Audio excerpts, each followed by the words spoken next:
Hey YouTube, ValleyGirl5678 here, and it's time for another review. Today I'm going to be reviewing the new Shygirl album, Nymph. This is the first full-length LP from British hyperpop girly Shygirl. She rose to prominence within the niche alt hyperpop genre with singles such as Buttes, Freak, and Slime, which led her to her second EP release, Alias, in 2020, which solidified her as one of the main hyperpop girlies. If you watch my videos, you probably also know that Charlie XCX had a podcast, but if not, Charlie XCX had a podcast at the beginning of last year and the beginning of this one, where she had guests on it, and Shygirl was one of the guests on one of the episodes, and Charlie told her that she feels like she's underrated, and I completely agree. So naturally, I was very excited for this, release for a full-length album from Shygirl, which we haven't had before.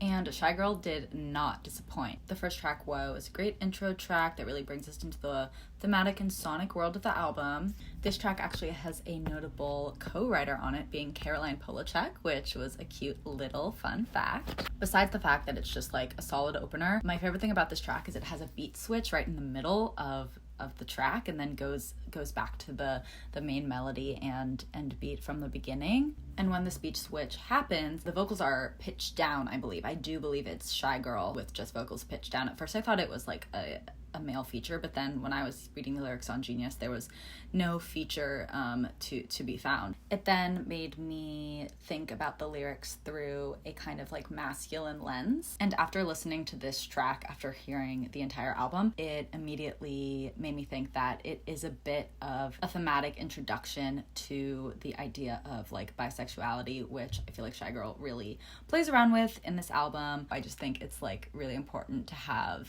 obviously she's not like a big pop star, but like to have obvious wink wink Taylor bisexual representation. Representation is very important, no matter like who it's coming from or how big or small like they are as artists. What's really interesting is that I feel like this kind of continues in the next track, Come For Me, which was the second single from this album rollout. The beginning of this track actually starts with pitched up vocals, just from the material itself. It's giving see both sides like Chanel. Notable collaborator on this track, Come For Me, is actually Arca, and once you know that, it is so obvious. Like, this is such an Arca track, like all the way through, lyrically, sonically, production-wise, like all of it is so Arca-esque. As well as the not obvious song structure is something that Arca absolutely excels at, and it's a slay for everyone involved. The next track, Slut, I'm not sure if you pronounce it normally or not. This track is super strong lyrically, with one of my favorite lines off the whole album, which is, I'm a bad girl, but I don't know what for. It's also the only song on the album that references the album title, Nymph. However, past that, it's not necessarily my favorite track production-wise, at least out of the singles. Like, to be honest, like every song on this album is good, but there are standouts for me, and this isn't necessarily it. Little Bit is a short but cute and chill little dancey cut. Track 5, Firefly, was the first single we got for this album release, and it is, I remember hearing this track and being really excited for this era. Notable co-writer on here is Cecile Believe, who is definitely more niche and avant-garde within the hyperpop genre. The song will definitely be in my top 30 songs of this year. The next track, Coochie, A Bedtime Story, was the third single we got. This track is an incredible sapphic anthem, and I really actually like the like subtle trap-ness of this song. I think it makes sense for what she's doing lyrically and vibe-wise. Heaven is probably one of my favorite songs on the album, just like personally. It's a great chill bop that very much like reeks of longing. It was one of those songs where I listened to it and for the first time and listened to the lyrics and vibes, and I was like, oh my god, like, did she write this for me for what I'm going through right now? Nike was the fourth single we got for this album, and this is also, in my opinion, gonna be probably one of the best songs of the year. I mean, Nike, Just Do It on its own, like, as like a hook, is incredible. And then we get lines like, "Big snack, Big Mac, hit him with the cardiac." And then we get another little nod to bisexuality with the line, "Too slick with it, always on call, links for days, boys, girls, got 'em all." I also feel like just like generally thematically this song is the biggest like thesis statement in the sense of, in relation to the title track being Nymph. Nymph being short for nymphomaniac, I think, which is defined by a woman who has an unnaturally large sex drive, I believe. That is very interesting because it's like, what is like an unnatural sex drive for a woman? The idea of like a nymphomaniac, I think, kind of like makes it seem like every woman who likes having sex is a nymphomaniac, which, you know, then just like makes you just like be like, society. And I feel like she's trying to kind of like, you know, play with that idea as well. Her being kind of just like, oh yeah, I'm a slut, I'm a nymphomaniac, woke up feeling like a slut,